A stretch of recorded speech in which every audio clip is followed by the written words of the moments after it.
1절부터 17절까지 327페이지요. 신약성경 327페이지 3장 12절부터 17절 다 같이 천천히 합독하겠습니다. 시작. 그러므로 너희는 하나님이 택하사 거룩하고 사랑받는 자처럼 긍휼과 자비와 겸손과 온유와 오래 참음을 옷 입고 누가 누구에게 불만이 있거든 서로 용납하여 피차 용서하되 주께서 너희를 용서하신 것 같이 너희도 그리하고 이 모든 것 위에 사랑을 더하라. 이는 온전하게 매는 띠니라. 그리스도의 평강이 너희 마음을 주장하게 하라. 너희는 평강을 위하여 한 몸으로 부르심을 받았나니 너희는 또한 감사하는 자가 되라. 그리스도의 말씀이 너희 속에 풍성히 거하여 있는 지혜로 피차 가르치며 권면하고 시와 찬송과 신령한 노래를 부르며 감사하는 마음으로 하나님을 찬양하고 또 무엇을 하든지 말에나 이래나 다 주 예수의 이름으로 하고 그를 힘입어 하나님 아버지께 감사하라. 아멘. 이게 한편의 설교가 있는 말씀 자체가 설교입니다. 바울의 설교. 잠깐 기도하겠습니다. 사랑과 은혜의 주 하나님, 태어나면서 갖고 나온 죄, 살면서 지은 죄로 인해 영원히 지옥 형벌에 떨어졌을 우리를 하나님의 아들 예수 그리스도의 피값으로 구원해 주심을 감사 찬양합니다.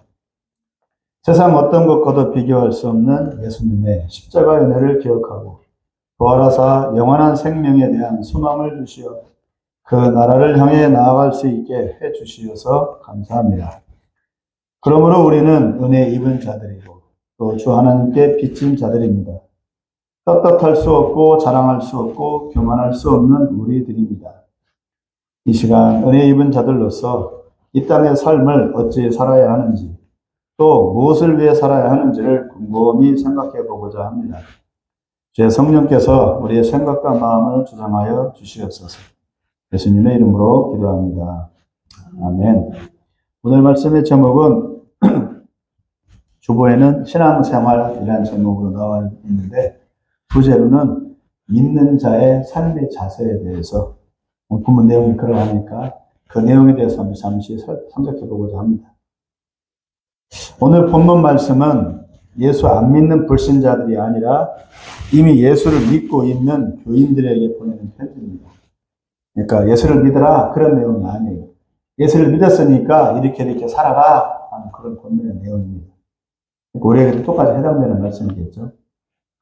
그럼에도 이 편지를 보내는 이유는 예수를 믿으라는 전도 편지가 아니라 예수를 믿는 이들이 어떻게 살아야 하는지를 말씀해 주기 위해서입니다. 왜냐하면 예수 믿는 것도 중요하지만 믿는 사람이 어떻게 살아가느냐가 사실은 더 중요해요.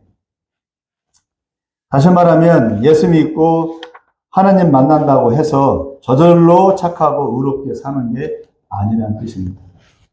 예수를 믿어도 삶의 모습은 별개일 수 있다는 겁니다. 예수 믿는 게 도를 깨닫고 세상 이치를 다 터득하는 그런 것이 아니기 때문입니다. 예수를 믿음으로 죄를 용서받고 새 생명을 받은 것 뿐입니다. 죄 용서받은 것 뿐이에요. 예수를 믿는다는 것은. 내가 완벽한 존재가 된다는 것이 아니에요. 도덕적으로 온전하게 도덕적으로 깨끗하게 살 수 있는 능력을 받았다는 게 아닙니다. 앞으로 살아가는 방법과 모양은 따로 교육받고 훈련을 받아야 합니다. 그러지 못하면 예수 믿는 허울을 쓰고 세상에 안 믿는 사람들과 전혀 구별되지 않는 삶을 살 수 있기 때문입니다. 저랑 현장에서 일 같이 하고 있는 78살 먹은 김천 출신의 할아버지가 있다고 말씀드렸죠. 그분은 엊그저께 이제 이실직고를 하더라고요. 자기 부인이 지금 권사님이에요. 저 법동 영락교회가 있나 대전에 2,000명 나오는 큰 교회로 하더라고요. 그게 권사님이에요. 근데 본인은 교회를 안 나가. 술, 담배를 찌들어 살고 일만 죽으라고 해요. 늘 욕을 입에 달고 살고. 그런데 얘기해보니까 자기도 학생 청년 때 14년 동안 교회를 다닙니다. 1년 4개월도 아니고 14년 동안을 교회를 다녔대요. 근데 지금 저 모양 저 꼴이 되는 거예요. 그렇게 물어봤어요. 14년 동안 교회를 어떻게 다녔어요? 그냥 다녔어, 그냥. 하나님 만났어요? 아니, 그냥 다니면서 다녔지. 다니다 보니까 14년 되고, 교회 교사, 반사도 하고, 할 건 다 했죠. 그 시대에. 그러니까, 하나님의 살아계시는 것은 알아. 근데 만나지는 못했어요. 아까 말씀드린 물과 성령을 거듭나지 못한 상태로 14년 동안은 그러니까 생활 모습이 전혀 변하고 있어요. 믿는다고 하는 허울은 있는데. 그런 모습이라 그겁니다. 그렇게 될 수도 있는 겁니다. 그걸 조심을 해야 돼요. 교회를 나오는 게 중요합니다. 교회 나오는 이유는 교회를 나와서 예수를 믿고 믿는 삶을 살아가는 그 훈련을 받는 거예요. 그래서 말씀드립니다. 초대교회 때 많은 사람들이 교회를 찾아온 이유는 전도를 많이 해서가 아니라 예수 교인들의 사회생활 모습과 교회에서의 생활 모습이 특별했기 때문에 많은 사람들이 교회를 찾아왔어요. 초대교회 때. 우리나라 조선시대도 마찬가지입니다. 소문이 퍼지자 사람들이 그 소문을 듣고 자기들 발로 교회에 찾아온 것입니다. 그러므로 예수 교인들의 행동 거지는 매우 중요하고 이유 불문하고 모범적이고 자신의 유익을 내려놓고 불신자들을 섬겨야 합니다. 오늘은 사도 바울의 권면의 말씀을 잠시 살펴보면서 우리의 중심과 삶의 모습을 새롭게 하는 그런 시간이 될 수 있기를 바랍니다. 12절에 보면 제일 중요한 말씀이에요. 12절에 나오는 말씀이 너희는 하나님이 택하사라고 했습니다. 너희라는 말의 뜻은 골로새 교회 교인들이면서 동시에 예수를 믿는 우리 모두를 말합니다. 우리를 하나님이 택하셨답니다. 택했다는 말이 뭔 뜻입니까? 택했다.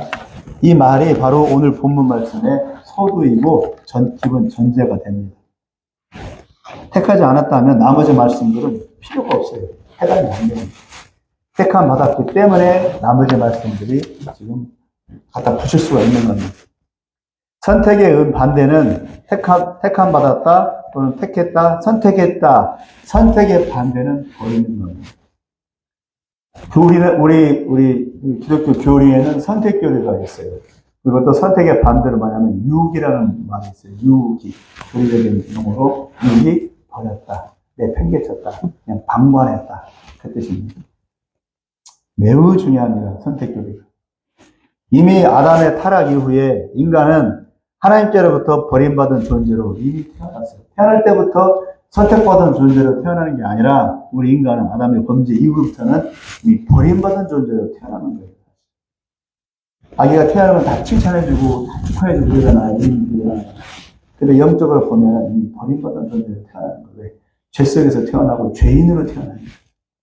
그럼 가만히 두면 어디로 가요? 가만히 두면 될 거예요. 애기들이 착하고 선하다 그 말을 하지만 어거스틴이 이렇게 말한 적이 있어요. 어거스틴 알죠? 성 어거스틴. 우리 기독교의 가장 교부되는 그 어거스틴 이런 말을 했어요. 깐난쟁이들이 엄마 젖을 빨아먹잖아요. 맞아서 먹잖아요. 우리가 보기에는 아이고 참 이쁘다 이렇게 말하죠. 근데 어거스틴 어떻게 봤느냐? 애기들이 엄마 젖을 빨아먹는 그 모습이 얼마나 탐욕스럽고 주인의 모습이에요. 반대로 바라봤어요. 우리는 보기 좋은데 인간적으로 보면, 그러니까 영적으로 보면은 그렇지 않다. 탐욕으로 봤어요. 애기들이 엄마 젖을 빨아먹는 것. 그렇게 볼 수 있다는 것이죠. 그러니까 그만큼 인간은 태어날 때부터 죄인으로 태어난다, 버림받은 존재로 태어난다는 거죠. 작은 거 없어요, 인간. 부처님은 태어날 때 뭐라고 말했어요? 8살 때 천성천하 유아덕존이라고 이렇게 선포를 했죠. 잠깐만요. 자기가 이 사람이 제일 잘났어요. 성경적으로 보면은 가당치도 않은 거예요. 예수 잘 믿는 부모 스라에서 태어나 자라도 그가 구원받은 것은 아니죠.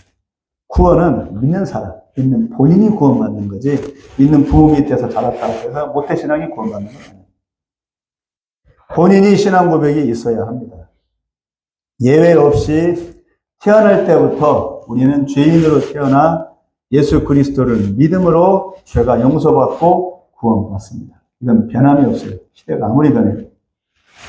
그러지 않으면 죄의 저주가 평생 그를 따라다니고 덮어서 눈멀고 귀먹은 상태로 살다가 지옥 형벌에 떨어집니다.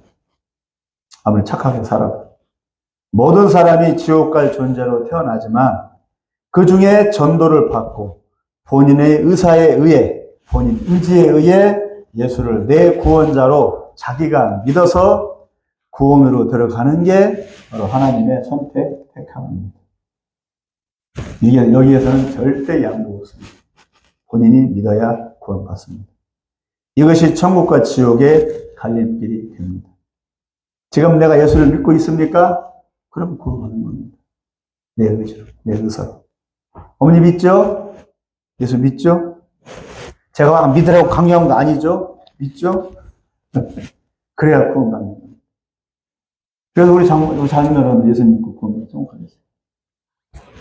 그렇게 유림이고 불교 가끔씩 나와 완전 유학에 빠진 분인데도 불구하고 어려워지니까 전도를 받고 본인의 의사에 의해서 예수를 믿어요.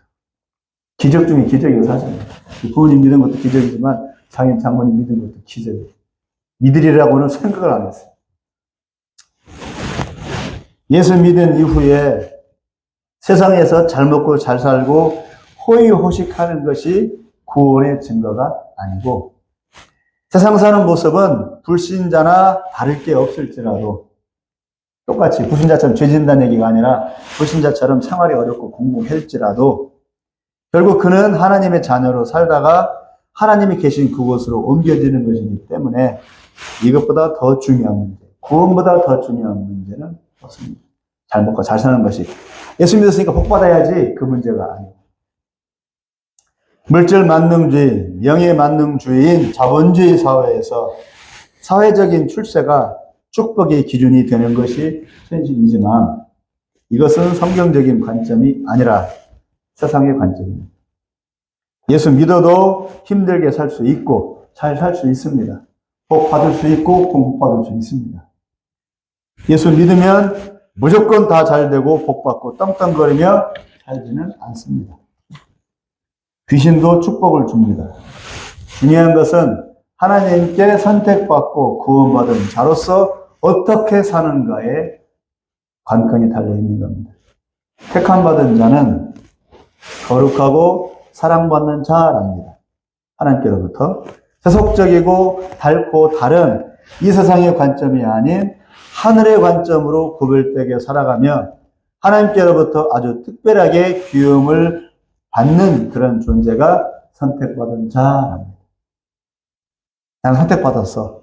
그럼 나는 막 잘 되고 잘 풀리고 잘 살고 그게 아니고 나는 선택받아서 하나님께로부터 선택받았어. 하나님의 귀움을 받고 하나님의 사랑을 받는 자라는 뜻입니다. 우리는 뭘로 만족해야 됩니까?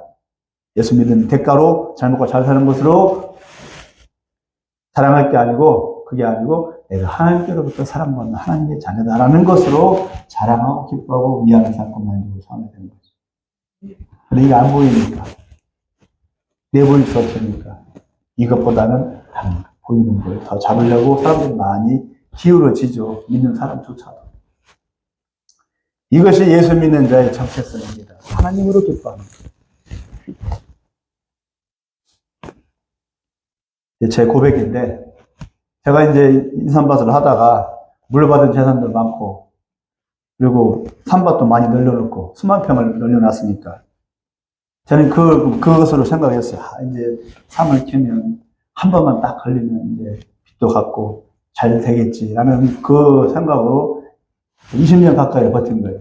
계속 심어나고 해마다 심고 해마다 캐고 해마다 심고 해마다 캐고 10몇만 평을 결국 한 거예요. 그런데 결국은 은혜 가서는 망하진 않고 않았는데 다 내려놓으라고 하는데 다 내려놓으라고. 내려놓아서 내려놓은 건 아니죠. 뺏어가니까 뺏긴 거지 하나님께. 그래서 다 이제 없죠. 아무것도 없고. 이제 금식기도 하면서 이제 하나님께 물어봤어요. 하나님 기도하면서 왜 저는 다 가져갔나요? 부잣집 아들로 태어나가지고 그렇게 살았는데 지금 보니까 아무것도 없네요. 이렇게 물어봤어요 하나님께. 그러니까 하나님 그러시더라고요. 음성을 들려주시더라고요. 내가 너의 분기시요 내가 너의 기업이라. 그 말씀을 주시더라고요. 그 말씀을 알기는 알죠. 뭔 뜻인지 알지만 지금도 그래요. 지금도 아직 속을 삭히지는 못하겠어요. 하나님이 나의 분기시고 하나님이 나의 기업이에요. 그러니까 하나님으로 기뻐하라. 하나님으로 만족하라. 그 말 음성을 들려주셨어요.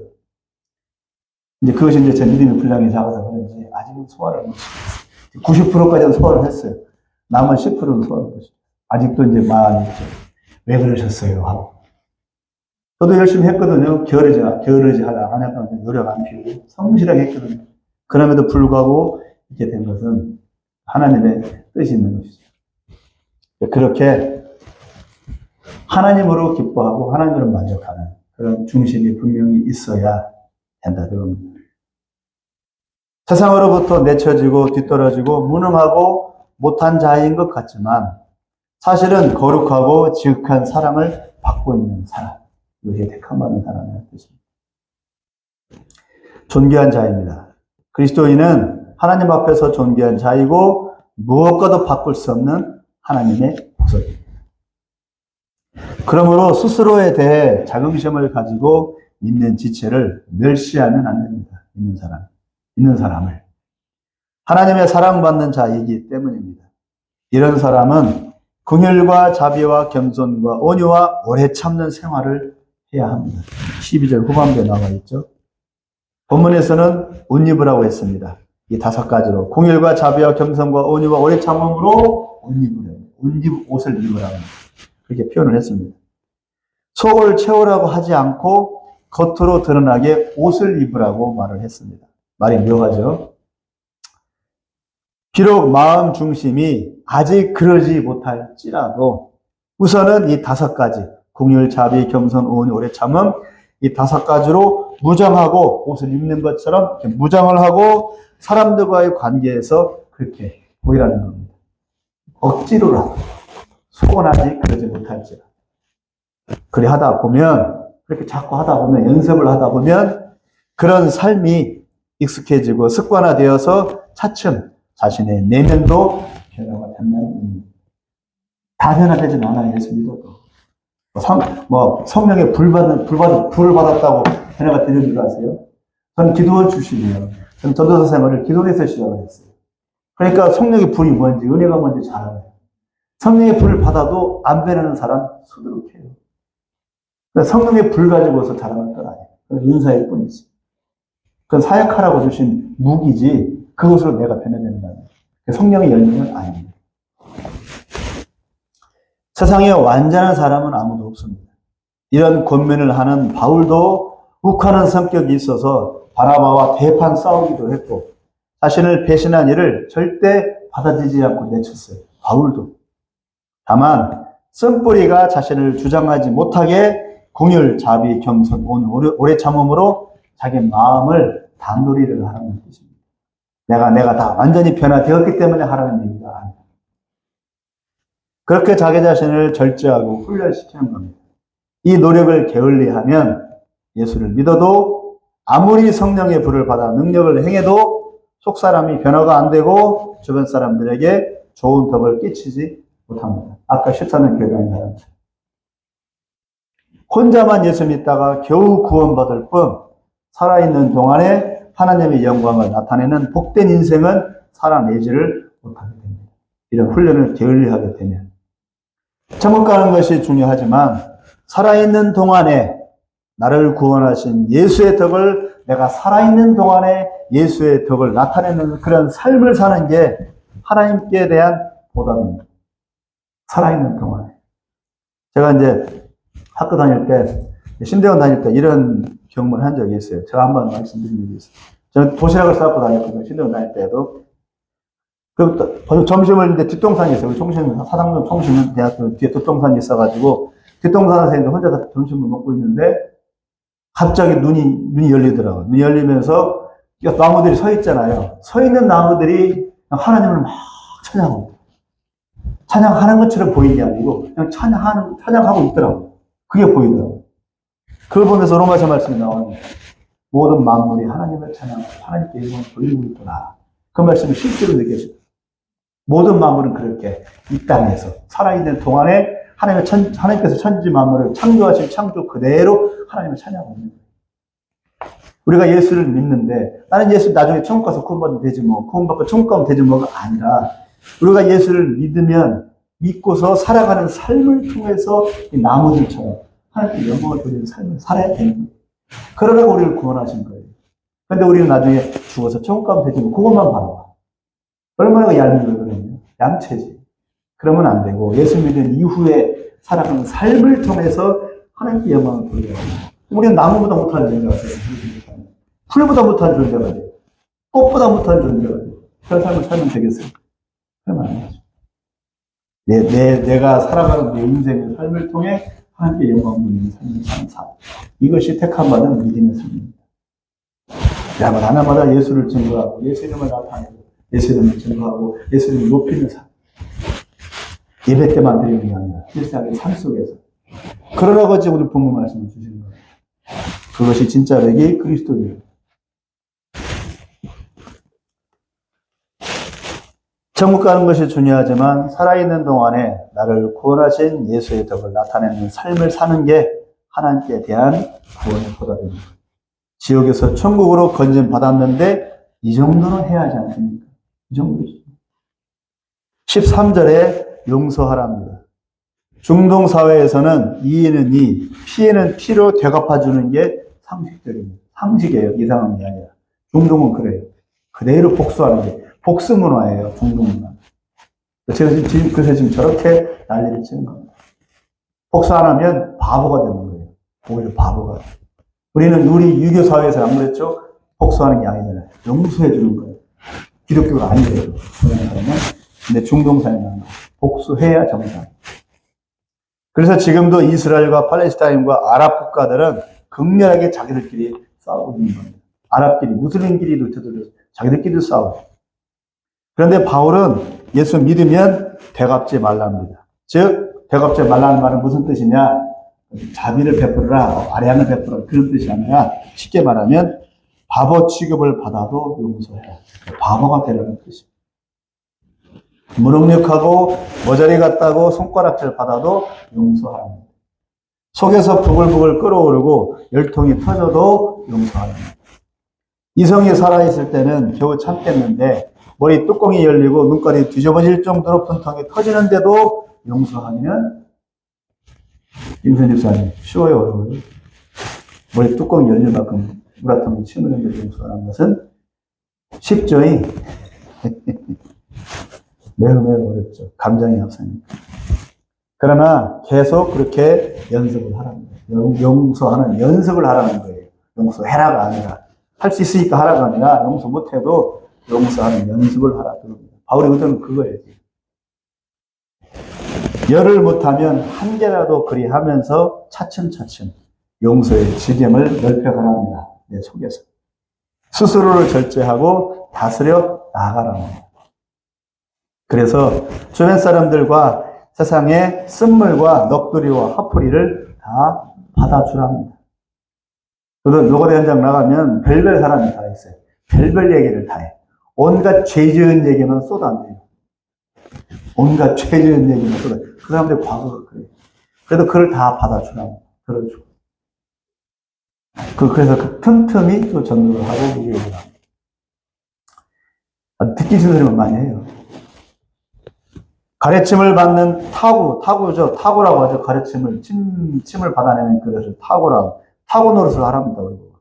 온갖 오물을 버리는 쓰레기통이 되랍니다. 먹다가 버리는 음식 쓰레기통 얼마나 더러워요? 그 음식 쓰레기통이 우리가 되랍니다. 그럴 수 있겠습니까? 어렵죠. 그렇게 할 수 있는 사람 몇 명이 되겠어요? 저도 못하고 아무도 못하는데. 그러지 못해도 사도 바울은 그리 하랍니다. 하려고 노력을 하랍니다. 예수님이 그리 했으니까. 하나님의 사상으로부터 그런 대접을 받았으니까. 쉬운 일이 아니지만 그렇게 하는 것이 믿는 삶의 도리이고 연습이 되고 내가 사는 길이 됩니다. 14절에 사랑을 더하랍니다. 사랑은 감정풀이가 아닙니다. 인정도 아닙니다. 불교신자들이 인정이 되게 많아요. 우리 기독교인들은 인정도 많고 잘 베풀어요. 어머니 그렇죠? 불교신자들 잘 베풀어요. 그래서 자기들은 자비라고 해요. 불교의 자비라. 근데 제가 보면 자비가 아니에요. 이제 그건 인간적인 인정이라고 보여져요. 그러니까 우리 기독교에서 말하는 사랑에 대한 것 같아요. 인정. 공교에서는 가지고 그걸 우리가 잘 살 수 있게 해줘야지. 하나님은 그런 걸 다 뺏어가냐. 그게 원망스러워 하는. 네, 그럴 수 있죠. 근데 하나님은 더 좋은 걸 주시려고 그러는 거예요. 좋은 걸 저렇게 고생시키니까. 그걸 이제 이해를 그렇게 해야죠. 고생을 시키잖아요. 이해. 하나님만 모르는지, 하나님 얘기 모르는지, 그렇게 우리 아들들. 저희 웃고 있잖아요. 이게. 웃고 있으니까 이게 복이지. 그 다음 보겠습니다. 내가 싫고 힘들어도 상대방을 세워주고 살려주고 위로해 주는 게 사랑입니다. 불교의 그런 인정과 자비하고는 틀리죠. 내 속에 이 사랑이 없다면 결코 하지 못할 일입니다. 사랑은 좀 틀려요. 다른 종교하고는. 예수 믿으면 하나님의 사랑을 받은 자입니다. 우리가 하나님의 사랑을 받고 구원을 받았어요. 대가를 지불했나요? 아무 대가 없이. 생각도 없이 우리는 전도를 받고 예수 믿고 구원받고 하나님의 사랑을 받은 자가 됐어요. 그러므로 받은 그 사랑으로 또한 사랑을 해야 합니다. 받았으니 주어야 합니다. 하나님 앞에서 나는 냄새나는 노숙자였지만 하나님이 나를 선택해 주셨습니다. 사랑을 입은 것입니다. 그러니 사랑해야 합니다. 아니 사랑하도록 노력하고 애를 써야 합니다. 그런 자기 부인과 자기 내려놓음의 노력과 연습과 훈련이 사랑하게 만듭니다. 인터컵 선교사들의 간증을 들으면 우리가 뭘 들어야 되냐면 인터컵 선교사들을 통해서 그 사람들이 사역을 열심히 잘하고 큰 일을 했다. 그게 아니고 사랑이 뭔지를 그들은 조금은 그들을 통해서 알 수가 있습니다. 제가 인터컵을 하게 된 계기도 바로 그것 때문이었어요. 그들은 처음에는 아무 관심도 없고 얼떨결에 그 민족한테, 그 나라한테 가서 섬기다가 한 사람 한 사람 얼굴을 대면하게 되고 오랜 시간 섬기며 같이 생활하다 보면 그들 영혼과 그 민족에 대한 사랑의 마음이 부어져서 매 순간 눈물로 기도하고 어미와 아비의 마음으로 섬기게 된답니다. 인터컵 선교사들은 눈물이 있더라고요. 어떤 눈물이냐? 자기의 어떤 간증에 대한, 자기 어떤 신세 한탄에 대한 그런 눈물이 아니라 그 영혼에 대한 애통하는 아비와 어미의 마음이 있더라고요. 그것이 보여요. 이게 바로 하나님의 마음이죠. 비전 스쿨의 비전이 바로 그런 비전이에요. 영혼을 사랑하시는 하나님의 그 마음, 그 비전. 그걸 품으라고 비전 스쿨을 받는 겁니다. 막연한 은혜가 아니라. 그러려고 한 게 아닌데 세월이 지나다 보면 어느덧 그 영혼과 그 민족의 마음의 코가 꿰어서 도저히 벗어날 수가 없답니다. 그런 마음이 부어진답니다. 그러니까 부어지는 거예요. 선교사들 마음이, 하나님의 그 마음이. 부어지니까 떠나지를 못하는 거예요. 그 민족을. 그래서 10년, 20년, 30년 그 민족과 평생을 같이 하게 됩니다. 내 입장, 내 생활, 내 가족, 그거 생각한다면 당장 떠나야지. 내가 살아야 되니까. 내 새끼들, 내 자식들 먹여 살려야 되니까. 근데 못 떠나는 이유는 하나님의 마음이 부어지니까 떠날 수가 없는 거예요. 그 영혼들을 바라보면. 이게 목자의 마음이고, 선교사들의 마음이고, 하나님의 마음이고, 이 하나님의 비전이에요. 이게 있으면 선교지를 떠날 수가 없죠. 근데 이게 없으면 아무리 선교를 잘해도 언젠가는 떠나요. 이것이 그리스도의 사랑이고 아들을 보내신 하나님의 사랑. 바울이 말하고 있는 이 사랑입니다. 이 마음이 우리 각자에게도 부어지기를 바랍니다.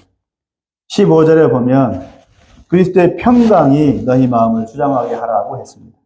바꿔 말하면 예수님이 주시는 평안의 마음이 너희를 다스리게 하라입니다. 노고대 현장에 나오는 많은 사람들이 인생사를 보면 각양각색의 인생을 살아온 인간 시장 같습니다. 별별 사람들이 다 있고 그들이 쏟아내는 과거사를 들어보면 저렇게 살 수도 있구나 하고 놀라기도 하고 기가 차기도 합니다. 어떤 사람은 평생 몫으로 살면서 제법 돈도 모았는데 코로나 때 백신을 맞고 건장했던 그 아들이 식물인간이 되어서 3년간 병치레 하다가 저번 주에 죽었어요. 한 달에 800이 들어가는데요. 800. 노가다 벌면서 그 돈을 병원비를 충당한 거예요. 3년 동안. 걔 저번 주에 죽었다고 하더래요. 근데 죽으면서 또 자기 어머니도 돌아가셨어요. 나이 드신 어머니도 도친과, 그러니까 한 주간에 어머니와 아들을 다 잃어버린 거죠. 떠나보내고 또 이번 주에 월요일 일을 나왔더라고요. 저러고도 사는구나 싶을 만큼 인생사가 아주 고달프고 힘있게 사는 사람들이 많아요. 또 어떤 일은 80 가까운 인생살이에서 평생 일만 하며 19에서 김천을 떠나서 19살에 서울로 가서 이제 노가다 생활을 시작했더라고요. 지금 78이에요. 평생을 이렇게 산 거죠. 미군부대 돌아다니면서 이렇게 몫으로 온갖 잡부로 살면서. 돈을 벌었더라고요. 그렇게 일만 하면 지금도 여전히, 그런데도 지금도 여전히 뼈 빠지게 일을 하지 않을 수 없지만, 그런데 노름버릇을 끊지 못해서 버는 돈을 모두 날리면서도 살고 있어요. 저번 주 벌었어요. 또 이제 주말에 가서 또 가요. 그리고 또 와서 또 일해. 그래도 웃고 살아요. 웃으면서 살아요. 네, 이게 낙입니다. 노름하는 게 낙입니다. 일을 쉬지를 않아요. 젊은 사람보다 일을 더 많이 해요. 쉬는 시간도 없어요. 그냥 뚝딱 그러면서 일을 해요. 일도 잘해요. 꼼꼼하게 해요. 설렁설렁 하지도 않고. 그러면서 하면서 또 돈 벌어서 또 받죠. 그게 낙입니다. 우린 상식으로는 이해가 안 되는 인생을 살고 있는 사람들. 그래도 일하고 다시 노름하며 이게 인생이라고 스스로 위안을 삼고 웃으면서 살아갑니다. 그런 모습들에서 무슨 평안이 있고 무슨 행복이 있겠습니까? 그냥 자의할 뿐이지. 스스로를 그냥 잠깐 미워할 뿐이지. 마약 먹듯이, 술 먹듯이. 이들뿐만 아니고 재벌 집안 이들도 뜬금없이 자살하고 정신병 걸리는 것을 보면 돈이 많고 부유해도 역시 평강이 없는 겁니다. 이건희 막내딸도 자살했거든요. 이건희 막내딸. 이건희 막내딸도 미국에서 자살했다고. 사귀고 있는 남자친구 반대하니까. 그리고 현재 그 정몽헌도 자살하고. 이익 어떻든 간에. 여러분은 평안하십니까? 그 평강을 늘 누리며 살고 계십니까? 가진 재산 좀 잃었다고 슬퍼하고 계십니까? 어차피 날아갈 건데. 가진 명예 좀 잃어버렸다고 슬퍼하십니까? 어차피 늙어지면 죽고 나면 그만입니다. 그런 게 연연할 필요 없습니다. 가진 것들이. 여기서 말하고 있는 그리스도의 평강은 그런 것들 평강이 아닙니다. 말로 다 할 수 없는, 설명할 수 없는 그런 평강을 우리에게 주십니다. 그러니까 제가 이렇게 웃고 있죠. 그것만 생각했으면 저는 벌써 죽었어요. 자살해서 죽었어요. 사도 바울은 선교사로서 복음을 전하며 수없이 두들겨 맞고 수없이 죽을 고비를 넘기고 자기를 죽이겠다고 칼을 들고 따라다니는 사람들이 40명인데도 그 마음에 평강이 넘쳐났답니다. 왜요? 미친 겁니까? 정신 이상자입니까? 그리스도의 평강 때문입니다. 세상은 이해 못하는 십자가에 달리고 부활하신 우리 주 예수 그리스도의 말로 닿을 수 없는 그 평강이 그의 마음을 지배한다. 바울처럼 우리 역시 그 평강이 지배하기를 소망합니다. 저 같은 경우는 그런 경우를 당하니까 날마다 기도를 안 할 수가 없는 거예요. 우울증이 있으니까 날마다 기도를 안 할 수 없는 거예요. 죽자사자에 매달리는 거예요. 그러니까 제가 사는 거예요. 그게 하나님 원하시는 거죠. 너는 나만 바라봐라. 나만 의지해라. 지금은 아무것도 없는 것 같고 지금은 다 잃어버린 것 같지만 그것이 아니라는 거예요. 잃어버린 것 같으나 부유한 자고 풍성한 자. 이렇게 말씀하시는 겁니다. 그걸 믿고 간 사람들이 수많은 믿음의 사람들이 많아요. 수많은 사람들. 저 같은 건 아무것도 아니죠. 가지가지 슬프고 괴롭고 염려스러운 일들이 펼쳐져도 나를 구원하사 나를 위해 죽으신 예수님의 평강이 떠나가지는 않습니다. 시간이 지나고 다시 마음을 잡으면 그 평강이 걱정무신 염려를 밀어내고 나의 마음을 가득 채웁니다. 그래서 사는 겁니다. 믿는 사람들. 믿는 사람들은 손에 쥐물을 사는 게 아닙니다. 믿는 사람들은 믿음으로 사는 거예요. 믿으면 하나님의 평강을 끌어당기고 하나님의 그 위로와 하나님의 놀라운 기쁨을 끌어당기니까 믿음이에요. 그래서 하는 겁니다. 이게 안 믿는 사람들은 도무지 이해를 못하는 거예요. 그러므로 십자가를 붙드십시오. 몰아치는 풍랑은 시간이 지나면 언젠가는 지나가고 아픈 마음의 상처도 차츰 아물어지고 무뎌집니다. 그때 다시 부활하신 주님의 얼굴을 구하면 그 주님의 평강이 나로 하여금 들뜨게 할 겁니다. 이것 때문에 고달픈 인생살이지만 믿음으로 살 수 있는 겁니다. 지금 북한의 지하 성도들을 보십시오. 북한의 지하 성도들 잡히면 직결 총살해요. 재판도 안 받아요. 그 자리에서 총살당해요. 그래도 예수 십자가 붙들고 살고 있잖아요. 왜 그렇습니까? 사람들이 이해 못하는 게 있으니까. 16절을 우리가 다 같이 한번 읽어보겠습니다. 시작. 그리스도의 말씀이 너희 속에 풍성히 거하여 모든 지혜로 피차 가르치며 권면하고 시와 찬송과 신령한 노래를 부르며 감사하는 마음으로 하나님을 찬양하라. 참 좋은 말이죠. 그리스도의 말씀이라고 되어 있습니다. The Message of Christ입니다. 여기는 그리스도의 말씀이라고 되어 있는 그리스도의 말씀도 있죠. 그리스도의 메시지. 그리스도가 전해주는 말씀 또는 그리스도에 대한 말씀입니다. 쉽게 말하면 성경을 많이 읽으십시오. 늘 성경을 읽고 가슴에 새기고 다시 되새김질 하십시오. 말씀이 나로 하여금 일어서게 하고 세상을 이기게 하고 귀신들을 대적하게 합니다. 설교는 잠깐만 듣고 더 집중해야 할 것은 성경 읽기. 성경을 많이 읽으십시오. 성경 말씀 자체가 능력입니다. 너희 원수 마귀를 대적하라. 그리하면 너희를 피하리라고 했습니다. 성경을 읽고 새기며 마귀를 정면 대결하고 쫓아내십시오.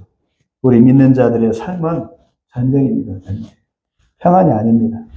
자나깨나 우리가 전쟁터에 있다는 사실을 잊으면 안 됩니다. 저도 그래요. 전쟁터에 살고 있는 것 같아요. 꿈을 꿔도 마귀가 속삭여요. 기도를 해도 기도하는 중에도 옆에서 속삭여요.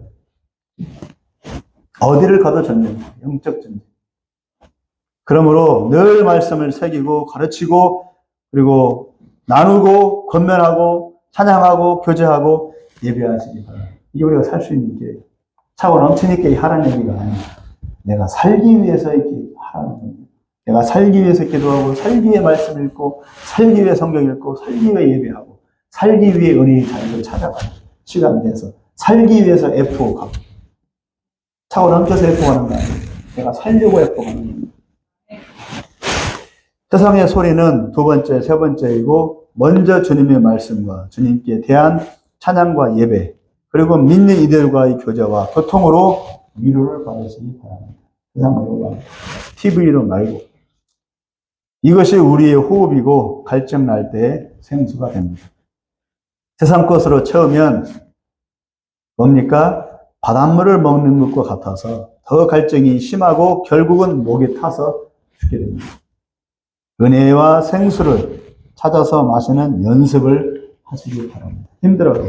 힘들어도 성경 읽고, 힘들어도 계속 기도하려고 애를 쓰고, 힘들어도 자꾸 F 가려고 하고, 힘들어도 계속 전도하려고 하고, 힘들어도 계속 예수 얘기하려고 하고,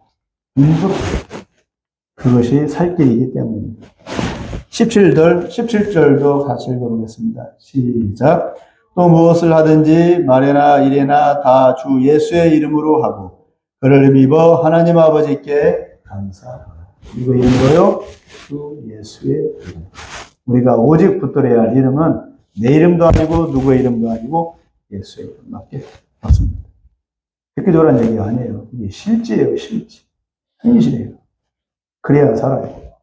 늘 우리가 기억하고 가슴에 품고 있어야 할 분은 주 예수님입니다. 살아도 예수, 죽어도 예수, 잠을 자도 예수, 깨어 있어도 예수, 몽땅 망해도 예수, 아무리 부유해도 예수, 대통령이 돼도 예수, 국회의원에 떨어져도 예수, 밥을 먹을 때도 예수, TV를 보아도 예수. 주 예수님이 나를 구원했고 지금 우리는 그분께로, 지금 예수께로 가고 있는 중이에요. 예수 이름 아무 때문에 못하려고. 다시 오실 그분을 우리가 지금 준비하고 있는 겁니다. 이 생을 마치고 천국에 가면 만나야 할 분이 바로 누굽니까? 주 예수님. 영원히 같이 살아야 할 분이 누굽니까? 예수님과 같이 살아요. 그거 예수님을 기억하고 있어야지. 천국은 막연한 천국이 아니에요. 막연한 행복, 막연한 생명나무, 그게 아니라, 천국 가면 달랑 누가 있어요? 예수님 딱 버티고 있어요. 김명사모님. 예수님 딱 버티고 있어요. 가서, 예수님이래. 그럼 안 되겠죠? 두 팔을 벌리고 반겨야 되겠죠? 그분을 그리워하고 소망하고 그분을 위해 사시기 바랍니다. 그것이 우리 예수 믿는 자들의 힘과 능력이 됩니다. 말씀을 마치겠습니다. 귀를 간지럽히는 여러 말이 필요 없습니다. 오늘 골로새서에서 바울을 통해 주시는 하나님의 말씀을 마음판에 새기고 이렇게 살도록 애쓰고 노력하시기를 바랍니다. 신앙의 왕도는 없고 천국 가는 구원의 길에 지름길은 없습니다. 거칠 것 다 거치고 넘어야 할 산도 다 넘어가야 합니다. 이 고생 저 고생을 많이 할수록 강한 믿음이 됩니다. 평안히 갈 수는 없습니다. 네 발로 발이 부르트는 것을 참아가며 한 걸음 한 걸음 전진하다 보면 어느덧 주님께 대한 나의 믿음이 굳건해지고 또 주님께 대한 일편단심의 사랑이 더 분명해지고 강렬해질 것입니다. 만약에 성춘향이와 이도령이 평안히 그 남원에서 서로 사귀다가 그 이도령 아버지가 한양으로 발령이 안 나고 그냥 그 남원 사또로 그냥 평생을 살면서 이도령도 거기 살면서 성춘향이와 사귀다가 만났으면은 어떻게 됐을까요? 결혼을 하게 됐을까요? 결혼 못 했어요. 깨졌어요. 예, 반대를. 불행으로 끝났을 거예요. 그러다가 안타깝게도 이도령 이몽룡 아버지가 한양으로 발령이 나고 또 남원으로 또 누가 왔어요?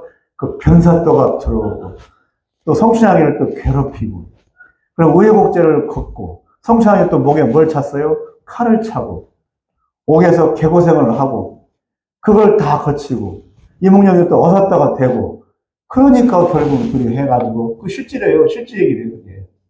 그래서 결국은 성춘향이가 뭐가 됐냐면은 지체 높은 대감의 부인을 뭐라고 하죠? 정경부인. 결국은 성춘향이 정경부인이 되는 거예요. 그 기생딸. 그런 고생을 거치고 나니까. 인물은 없었대요, 사실은. 성춘향이 이쁜 놈은 아니고, 춘향했대요. 그러는데, 어쨌거나 실제로 그랬대요. 정경부인이 된 거예요. 어떻게 됐습니까? 고생을 거치. 우리 신앙도 고생을 많이 거친 이후에야 그래야 신앙이 됐어요. 저도 만약에 이 고생을 안 하고 평안히 사역 악로만 두고 그래야 돼서 전사 되고 전임 되고 또 부목 되고 또 어느 다임자리 맡아서 청중마다 담임하고 그래서 평안해서 목회생활 했겠죠. 평안히. 그러면 지금처럼 이렇게 마지막 때 안 바라보고 인터국 같은 거에 신경도 안 쓰고 그렇겠죠. 쳐다보지도 않았겠지. 평안히 목양하다가 평안히 했다가 평안히 갔겠지. 천국 갔겠지. 오히려 이런 걸 겪었기 때문에 더 극렬하게 마지막 때를 바라보는 선교사를 감당하시지 않겠습니까? 저도 우리 대전에서 또 세종에서 목회자 비즈니스쿨 운영하면서 같이 하면서 많은 분들 일방으로 보내고 많은 분들 헌신하게 하고 저 때문에 선교사 간 사람이 꽤 있어요. 저 때문에 선교사로 헌신하게 간 사람이 좀 많아요. 이것도 보람이란 보람이잖아요. 또 우리 교회 같이 간 분들도 많아요. 여러 명. 이것이 보람입니다. 이것이 하나님의 뜻이고 하나님의 축복이라고 생각합니다. 마음과 생각을 조절하고 감정과 육신을 잘 절제하여 더욱 선한 일에 힘쓰고 또 주님의 말씀에 순종하다 보면 나에게서 아름답고 향기나는 열매가 맺어지게 될 것입니다. 예사에 잘 참고 잘 견디고 잘 이겨내기시를 간절히 기원합니다. 문제 없기를 바라지는 않습니다. 문제가 있지만 잘 이겨내는 그런 강하고 담대한 믿음의 모든 심령들이 될 수 있기를 기원합니다. 기도하겠습니다.